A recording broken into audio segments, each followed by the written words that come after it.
박현경 기자의 인사이드 아메리카.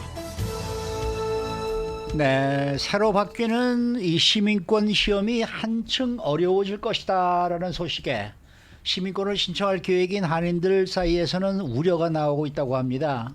과연 이 시민권 시험은 어떻게 바뀌고 또 왜 어려워진다는 것인지 알아보도록 합니다. 또 북서부 지역에 집중이 돼 있던 미국의 웰프가 최근 들어서는 남부로 무게 중심이 이동하고 있다는 분석이 나오고 있습니다. 박현경 기자. 네, 안녕하십니까. 먼저 미국 시민이 되기 위해서 통과해야 할 이 시민권 시험이 어려워진다라는 소식부터 좀 알아봐야 되겠는데 어떻게 달라지는 거예요? 네, 새로 업데이트되는 미국 시민권 시험은 크게 두 가지가 바뀔 전망입니다. 하나는 스피킹 섹션, 말하기 부문이고요. 네. 다른 하나는 civics question, 시민학 부문입니다. 그러니까 뭐 미국 역사나 정부 이런 것들을 묻는 파트죠. 그렇게 네. 크게 이제 두 가지 부문이 바뀐다고 AP통신이 어제 보도했습니다. 네. 그러면 우선 말하기 부분부터 어떻게 바뀌게 되는지 한번 알아보겠습니다. 그러면 말하기 부분 어떤 식으로 변경이 될 예정인가요? 지금은 시민권 시험 보러 가면 시험관이 개인정보에 대해서 묻습니다. 그런데 그 개인정보라는 게 이미 사전에 우리가 적어놓은 것들입니다. 그렇죠. 시민권 인터뷰 하러 가기 전에 이제 서류부터 제출해 놓지 않습니까? 그렇죠. 그 서류에 기재된 바를 바탕으로 해서 이 시민관이 물으면 대답하면 됩니다. 이때 이제 시험관들은 영어 말하기 능력을 평가한다고 하고요. 물론 시민권 시험이라는 게 시험관에 따라서 워낙 이제 달라지기 때문에 케이스 바이 케이스다 이런 말이 많긴 한데요. 그렇죠. 예를 들어 일부는 여기서 뭐 yes, no 이런 단답형으로 대답할 수 있게끔 물어보고 끝났다는 사람들도 있는 반면 네. 또 기재된 서류에서 좀 어려워 보이는 그 단어들의 뜻을 이제 설명해봐라 이렇게 묻는 경우도 있다고 하는데요. 그래도 이런 것은 이제 서류를 바탕으로 해서 준비만 철저히 하면 됩니다. 네. 그리고 처음에 시험관이 불러서 들어가는 그 순간부터 그러니까 인사를 하는 그 순간부터 말하기 능력이 평가된다는 얘기도 있습니다. 네. 그래서 인사하고 뭐 날씨 얘기 꺼내고 처음부터 스몰 토크를 잘해야 중요하다 이런 지적도 나오는데요. 그런데 이 정도는 사실 대체로 기본적으로 좀 쉽게 할 수 있는 편이고요. 예. 미리 연습하고 가면 충분히 할 수 있습니다. 근데 처음에 들어갈 때 얼어서 하와이유도 못하고 시작한다는 맞아요. 사람도 많았어요. 머릿속이 하얗게 바뀌게 되는 거죠. 자, 이렇게 이 말하기 능력 시험이 앞으로는 어떻게 바뀐다는 거예요? 이제는 사진을 보여주고 그 사진에 관해서 묘사를 해라 이렇게 네. 묻는다고 합니다. 아, 시험관이 우리 일상에서 볼 수 있는 시나리오의 그런 사진들을 보여주는 건데요. 일상적인 액티비티 아니면 날씨 또는 음식 이런 사진을 보여주면서 그 사진에 관해 묘사하라고 하는 겁니다. 그런데 어떤 사진이 나올지 모르고 좀 광범위한 주제를 다 준비한다는 게 사실상 어떻게 보면 영어 말하기 능력 자체를 키워야 가능한 것이기 때문에 그렇죠. 영어를 잘 못하는 사람들에게는 이게 더 불리해질 수 있다는 평가고요. 네. 그만큼 어려워졌다 이렇게 말씀드릴 수 있는 겁니다. 네.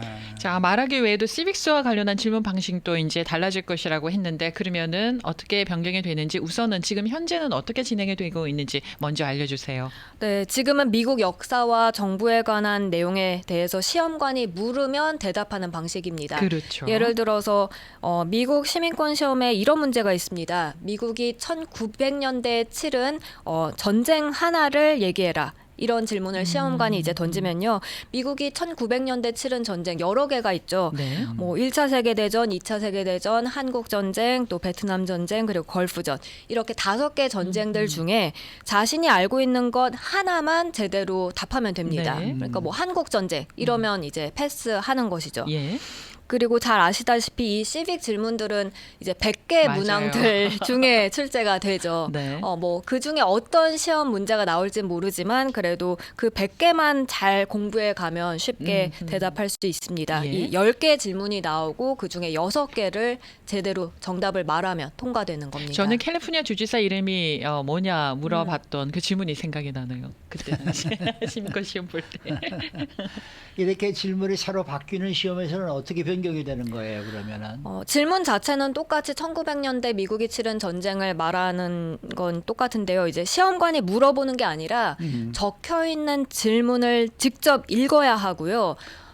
네, 그리고 또 새로 바뀌는 시험은 멀티플 초이스 포맷, 그러니까 선다형이 됩니다. 그러니까 네. 저 우리 드라이버 라이선스 식으로 문제가 나와서 자기가 읽어보고 제목을 답을 하게 답을, 되는. 답을 네. 맞히고 이제 이렇게 네. 해야 되는 거예요. 네, 그러니까 예를 들어보면 이것도 아하. 이제 1900년대 미국이 치른 전쟁 이제 읽고 나서 1번 남북 전쟁, 2번 멕시코 미국 전쟁, 뭐 3번 한국 전쟁, 4번 스페인 미국 전쟁 이렇게 보기가 있으면 그 중에 하나를 정답을 골라야 합니다. 하는 거구나. 네. 근데 단순히 생각하면 지금 방식은 리스닝 돼야 하고 주관식인데 새로 바뀌는 건 리딩이 돼야 하고 객관식이니까 더 쉬워진 것 아니냐 할 수 있지만 사실 그렇지 않은 게요. 네. 우선 리스닝과 리딩 뭐가 편한지는 사람마다 다를 수 있겠고요.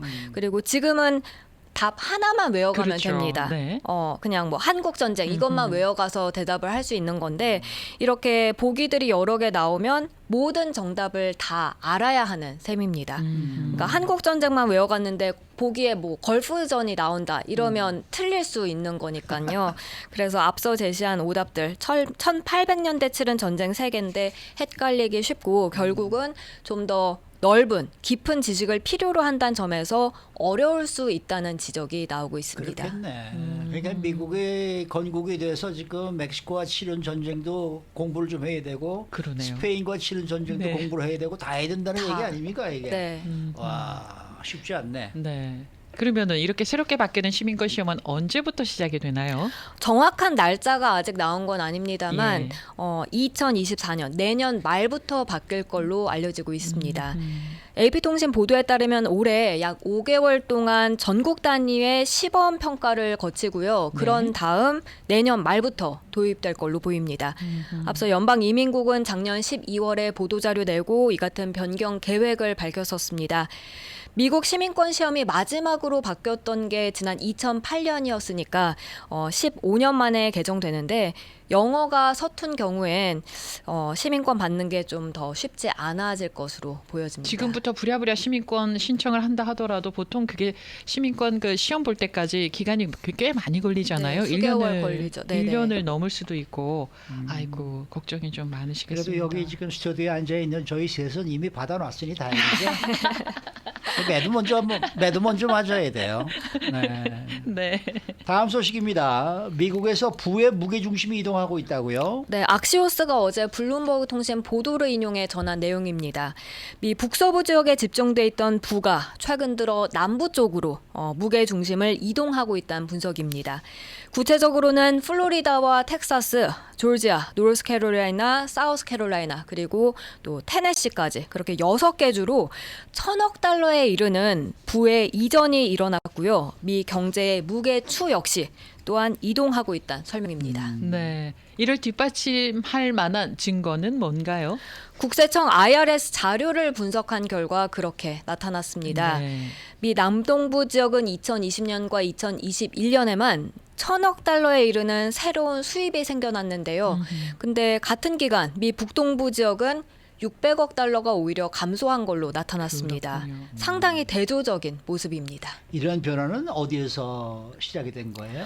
이런 변화는 코로나19 사태를 이제 거치면서 비롯된 걸로 지금 알려지고 있습니다. 아하. 미 남부 지역은 코로나 사태가 한창이었던 2020년 빠른 경제 활동 재개로 젊은 층이 대거 유입된 바 있죠. 따라서 남부 지역의 경제 성장은 그런 가파른 인구 증가세 이런 영향으로 분석되고요.